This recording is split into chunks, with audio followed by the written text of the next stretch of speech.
आज की हिंदी की कक्षा में आप सभी भैया बहनों का स्वागत, अभिनंदन। पिछली कक्षा में हमने वर्ण विचार के बारे में पढ़ा था, यानी वर्ण पढ़ लिए हमने, वर्णों के भेद पढ़ लिए, स्वर और व्यंजन और अनेक जो वर्ण आगत वर्ण हैं वो पढ़ लिए हमने, और कौन कौन से जो हमने ग्रहित किए हैं उन सब के बारे में हमने जानकारी प्राप्त कर ली, और रेफ वर्णों के बारे में भी हमने पिछली कक्षा में पढ़ लिया था। आज हम वर्णों से आगे थोड़ा बढ़ते हैं। वर्णों से मिलकर बनते हैं शब्द, तो हम शब्द के बारे में हम पढ़ेंगे। तो आप मेरे साथ साथ लिखिए, और जब मैं समझाऊं तब आपको लिखना नहीं, समझना है। सबसे पहले अपना रीडिंग डालिए। वर्ण विचार परिभाषा लिखिए। दो या दो से अधिक वर्णों के सार्थक मेल को शब्द कहते हैं। किसे कहते हैं शब्द? दो या दो से अधिक वर्णों के सार्थक मेल को शब्द कहते हैं। जैसे कमल, पुस्तक, राम, पहाड़ आदि।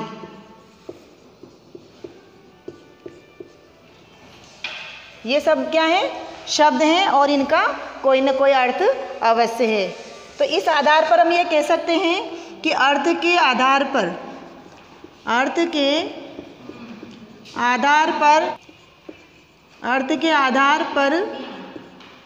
शब्द दो प्रकार के होते हैं। दो प्रकार के होते हैं, कह सकते हैं ना हम। अर्थ के आधार पर शब्द कितने प्रकार के होते हैं? दो प्रकार के। कौन कौन से होते हैं? सार्थक शब्द, और दूसरा निरर्थक शब्द।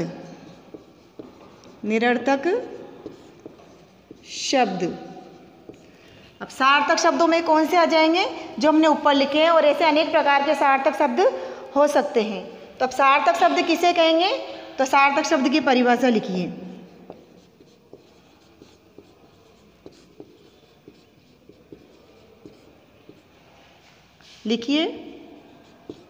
जिन शब्दों का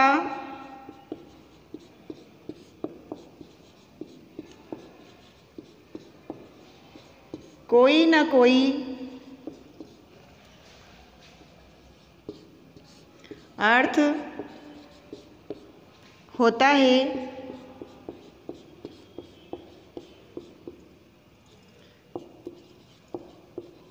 उन्हें सार्थक शब्द कहते हैं। सार्थक शब्द कहते हैं।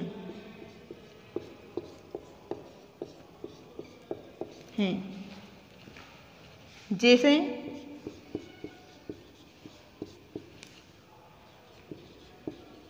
अमीर, गहना, नदी, वर्षा आदि। ये शब्द भी सार्थक हैं, ये भी सार्थक है, और ऐसे अनेक हजारों शब्द सार्थक हैं जो हम पढ़ते आए। वो हम सार्थक शब्दों को ही पढ़ते हैं। हम जो अध्ययन करते हैं पुस्तकों में, किताबों में, जहाँ भी हम पढ़ते हैं सार्थक शब्दों के बारे में ही हम पढ़ते हैं।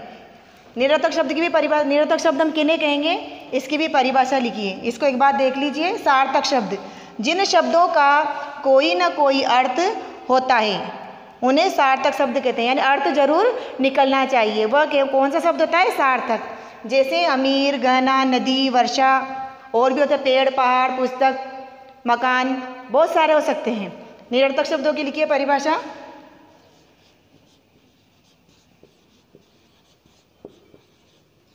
निरर्थक शब्द,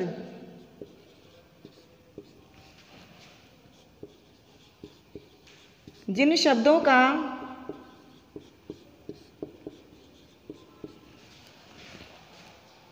कोई अर्थ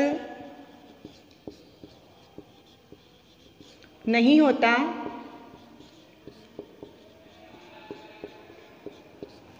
उन्हें निरर्थक शब्द कहते हैं। निरर्थक शब्द कहते हैं।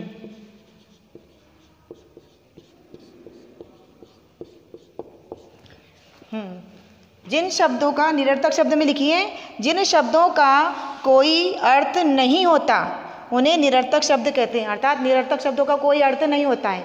इनका हम प्रयोग वैसे ही कभी कभी सार्थक शब्दों के साथ प्रयोग कर लिया करते हैं, जैसे चाय वाय, रोटी वोटी, बातें बातें। तो जो पीछे लगाया है हमने बातें वोटी, है ना, वाय, तो इनका कोई अर्थ नहीं होता, अकेले इनका कोई अर्थ नहीं होता, लेकिन ये कभी कभी शब्द का साथ देने के लिए प्रयोग कर लिए जाते हैं, लेकिन इनका कोई अर्थ नहीं होता और उनका कोई निश्चित क्रम भी नहीं होता है। जैसे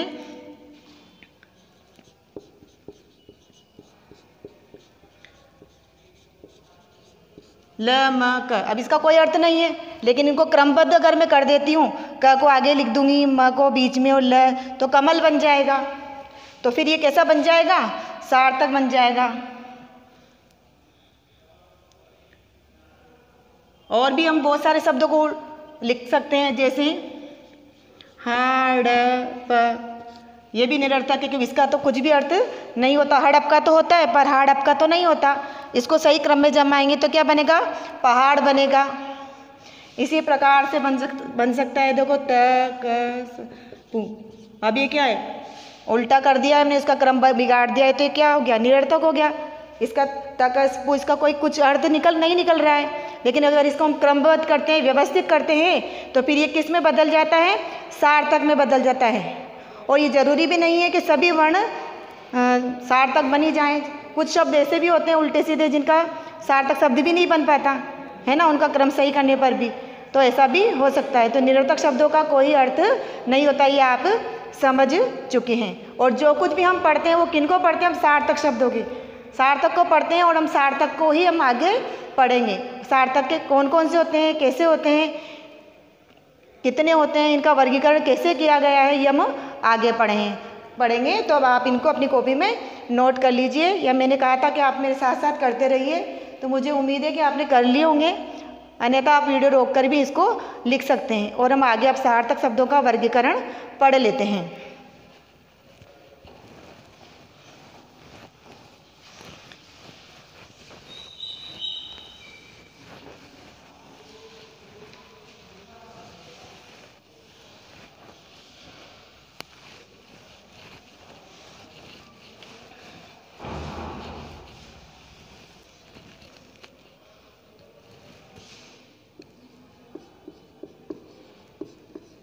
शब्दों का वर्गीकरण।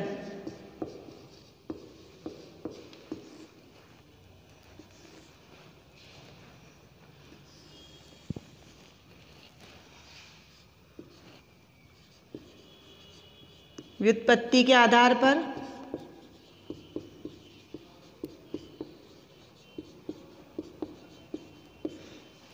दूसरा लिखिए उत्पत्ति के आधार पर,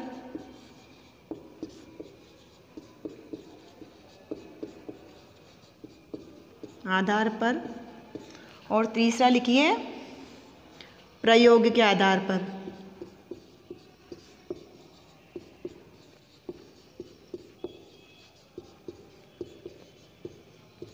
इस तरह से आप अपनी कॉपी में एक सारणी बना लीजिए।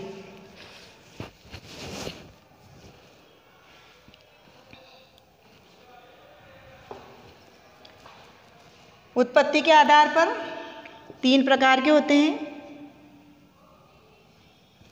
पहला नंबर यहाँ डाल लीजिए आप, 1, 2 और 3, इस तरह से है ना। अब इनके भी व्युत्पत्ति के आधार पर कितने होते हैं वो मैं यहाँ नीचे लिख रही हूँ। रूढ़ शब्द, दूसरा यौगिक शब्द,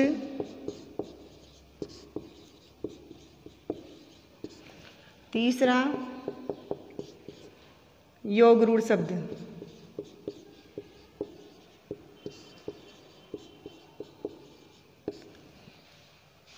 व्युत्पत्ति के आधार पर कौन कौन से होते हैं?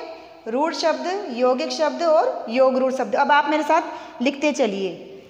दूसरे में उत्पत्ति के आधार पर, उत्पत्ति के आधार पर कितने प्रकार है? 4। पहला तत्सम शब्द, दूसरा तद्भव शब्द,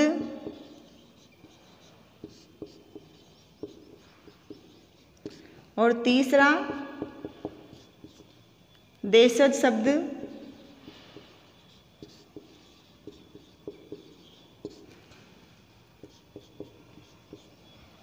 चौथा है विदेशी या विदेशज भी कह देते हैं ना, विदेशज।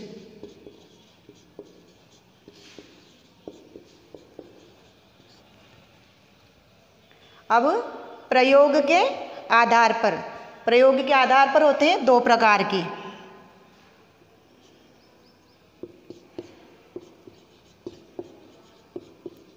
विकारी शब्द और दूसरे होते हैं अविकारी शब्द।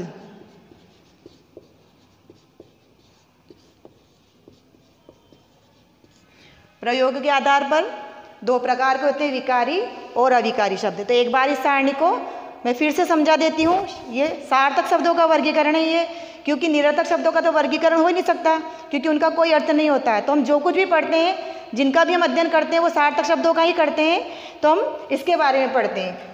कितने प्रकार के से किया गया है वर्गीकरण? व्युत्पत्ति के आधार पर, उत्पत्ति के आधार पर और प्रयोग के आधार पर।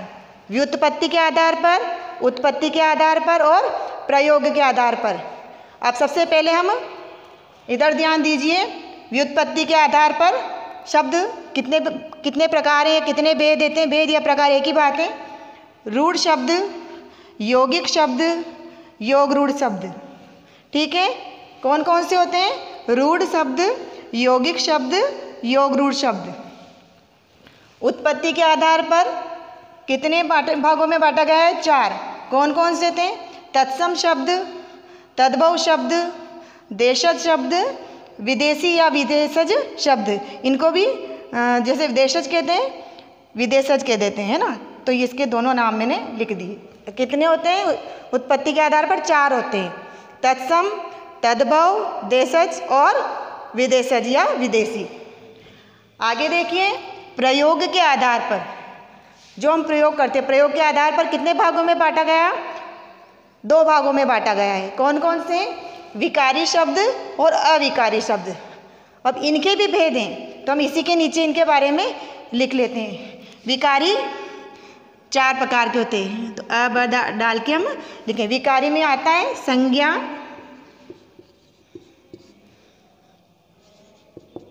सर्वनाम,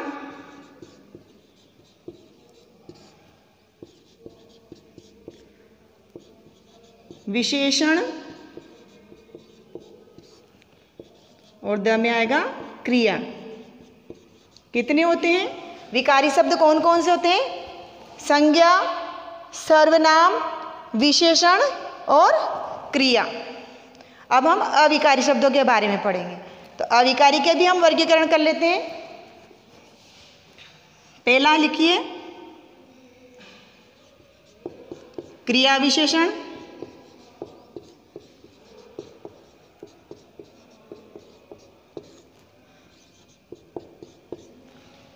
क्रिया विशेषण लिखिए।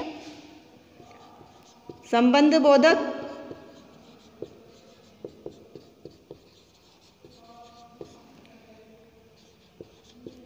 समुच्चय बोधक, बोधक।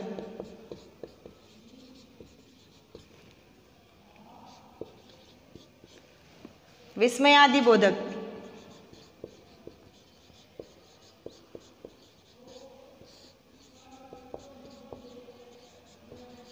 विस्मयादि बोधक, विस्मयादि बोधक। एक और है जिसको भी हम पढ़ते हैं, वो होता है 5वां इसका निपात। निपात शब्द भी हम इसमें पढ़ते हैं। हाँ, तो कौन कौन से होते हैं? एक बार और देखो, प्रयोग के आधार पर देख लीजिए। विकारी शब्द और अविकारी 2 तरह के होते हैं, और विकारी को 4 भागों में बांटा गया है, जिनको हम पढ़ते भी हैं। आपने पिछली कक्षा में भी पढ़ा होगा। संज्ञा, सर्वनाम, विशेषण और क्रिया 4 होते हैं। अविकारी शब्द को हम अव्यय भी कहते हैं। अव्यय, इसका दूसरा नाम क्या है? अव्यय। मैं यहाँ लिख देती हूँ ऊपर कोष्टक में, अविकारी शब्दों को अव्यय भी कहते हैं। अव्यय, अव्यय शब्द भी कहते हैं इनको। और इसी के फिर ये भेद होते हैं 5: क्रिया विशेषण, संबंध बोधक, समुच्चय बोधक, विस्मयादि बोधक और निपात। तो इस सारणी को आप एक बार अपनी कॉपी में लिख लीजिए। तो मुझे उम्मीद है कि आपने ये सारणी लिख ली होगी, क्योंकि मैं आपसे बोलती जा रही हूँ कि साथ साथ लिखिए, और जब समझाती हूँ तब नहीं लिखना है, लेकिन जब मैं लिखती हूँ तब आपको भी लिखते जाना है। तो आज हम किसके बारे में पढ़ेंगे? इस पूरी सारणी में से व्युत्पत्ति के आधार पर शब्दों के बारे में हम पढ़ने वाले हैं। तो मैं इसको मिटा देती हूँ, फिर हम रूढ़, यौगिक और योग रूढ़ शब्दों के बारे में पढ़ेंगे।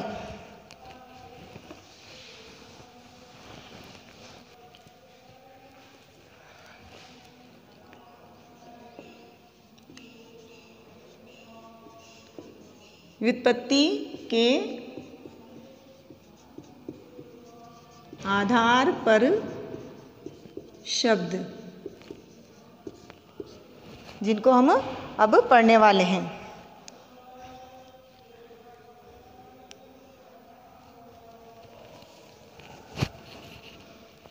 तो मैंने इसके आपको भेद लिखा दिए थे। रूढ़ लिखाया था सबसे पहला। कौन सा लिखाया था मैंने इसका? रूढ़ शब्द। रूढ़, इसको यहाँ नंबर यहाँ नहीं लिखना, यहाँ व्युत्पत्ति के आधार पर शब्द लिख लो और पहला लिखिए रूढ़ शब्द। इसकी परिभाषा देखिए, रूढ़ शब्द हम किन्हें कहेंगे? रूढ़ शब्द हम इनको कहते हैं ऐसे शब्द जिनके टुकड़े नहीं किए जा सकते, और टुकड़े करने पर उनका कोई अर्थ नहीं, टुकड़े तो कर सकते हैं, यानी सार्थक टुकड़े नहीं किए जा सकते, टुकड़े करने पर उसका कोई अर्थ नहीं निकलता है। तो ऐसे शब्दों को हम क्या कहते हैं? रूढ़ शब्द। तो इसकी परिभाषा अब मेरे साथ आप लिखिए।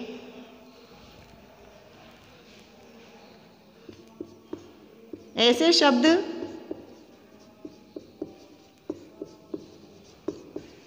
जिनके सार्थक टुकड़े, कोष्टक में लिख लिए खंड, दोनों का मतलब एक ही है, नहीं किए जा सकते।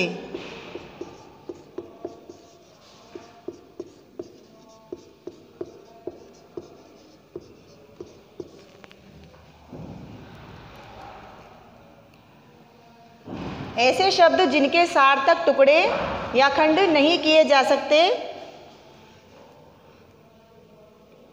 उन्हें रूढ़ शब्द कहते हैं।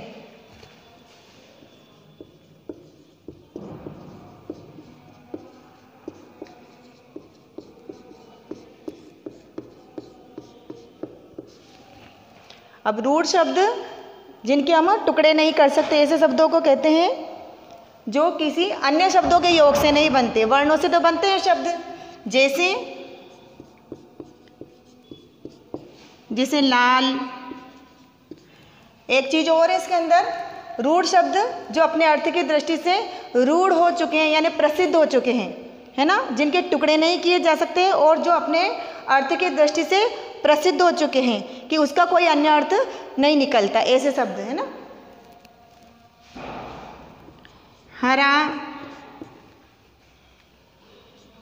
कला, नम, जन आदि, इस तरह के शब्द। अब देखिए, लाल रंग को कहते हैं, हरा रंग है, कला जैसे कोई सी भी कला हो सकती है अपने अंदर, जैसे चित्रकारी है, कोई नृत्य कला है, कोई सी भी कला, तो कला शब्द भी अपने अर्थ में है। नम, जन आदि इस तरह के शब्द होते हैं। तो ये इनका अर्थ निकल रहा है, ये दो वर्णों से मिलकर बने हैं। अगर हम इनके टुकड़े कर देते हैं, जैसे मैंने लाल शब्द के टुकड़े कर दिए, तो टुकड़े तो किए जा सकते हैं। क्या लिखा है? सार्थक टुकड़े नहीं किए जा सकते, यानी इसके टुकड़े करने के बाद इस ला का कोई अकेले का कोई अपना अर्थ नहीं है और इस ल का भी कोई अर्थ नहीं निकल रहा है। तो फिर ऐसे शब्द क्या होते हैं? रूढ़ शब्द कहलाते हैं। जैसे हरा, अब इसको मैं अलग अलग करके लिख दूंगी।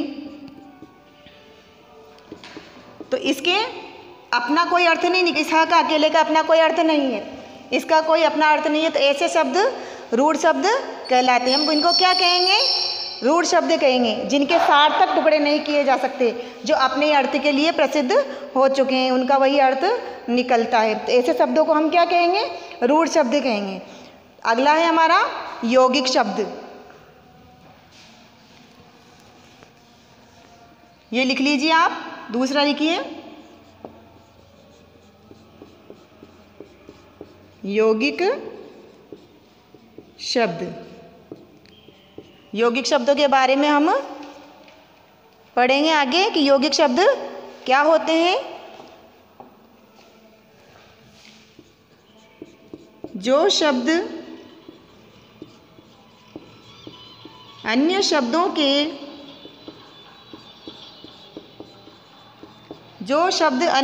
के मेल से बनते हैं, उन्हें यौगिक शब्द कहते हैं। यौगिक शब्द कहते हैं। किसे कहेंगे? जो शब्द अन्य शब्दों के मेल से बनते हैं, उन्हें यौगिक शब्द कहते हैं। किसे कहते हैं यौगिक? जो दो शब्दों के मेल से बनते हैं, या दो से अधिक शब्दों के मेल से भी बन सकते हैं। तो मैंने लिखा है अन्य शब्दों के मेल से बनते हैं, उन्हें हम क्या कहते हैं? यौगिक शब्द कहते हैं। जैसे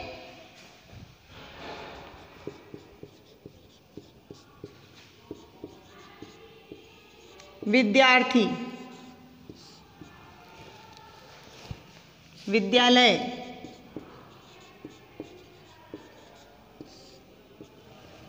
पढ़ते हैं ना हम ऐसे शब्द।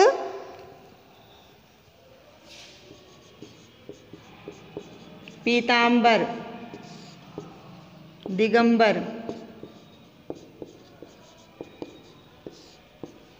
इस तरह के हम शब्द पढ़ते हैं। दूध वाला आदि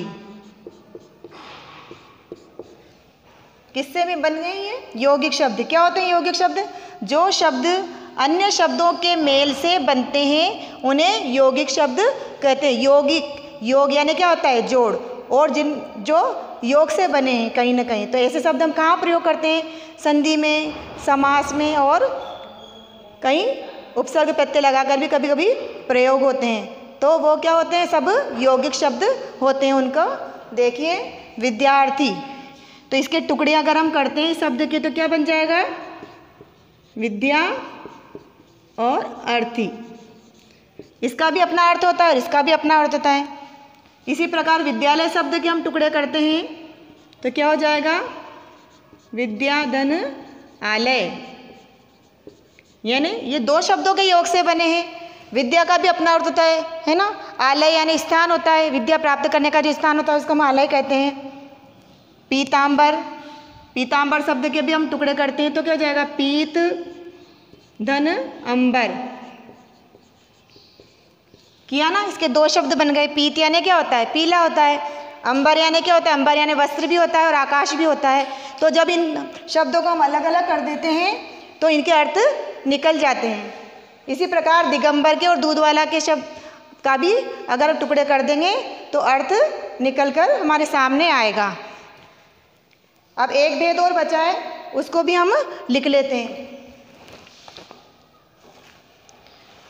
ऊपर लिख लीजिए आप योग रूढ़ शब्द, और लिख लीजिए एक परिभाषा लिखिए फटाफट, मेरे साथ साथ लिखते चलिए।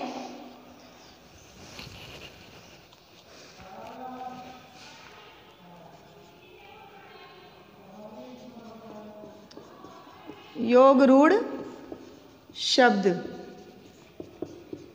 ऐसे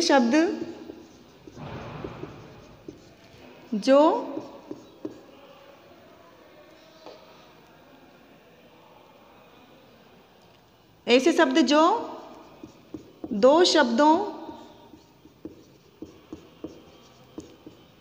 के मेल से बनते हैं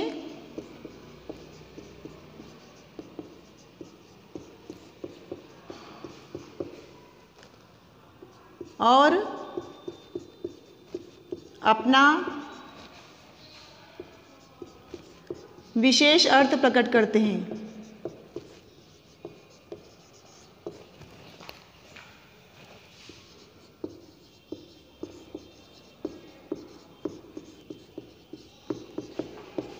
उन्हें योग रूढ़ शब्द कहते हैं।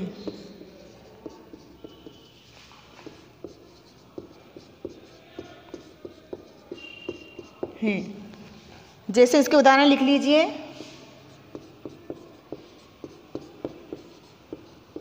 पंकज, जलज आदि। योग रूढ़ का मतलब है जो यौगिक भी होते हैं और रूढ़ भी होते हैं, उनको हम योग रूढ़ कहते हैं। इसको हम अगली कक्षा में और स्पष्ट करेंगे। आज समय पूरा हो चुका है, इसलिए मैं यही समाप्त करती हूँ और आप इनको अपनी कॉपी में नोट करके याद कर लीजिएगा। धन्यवाद।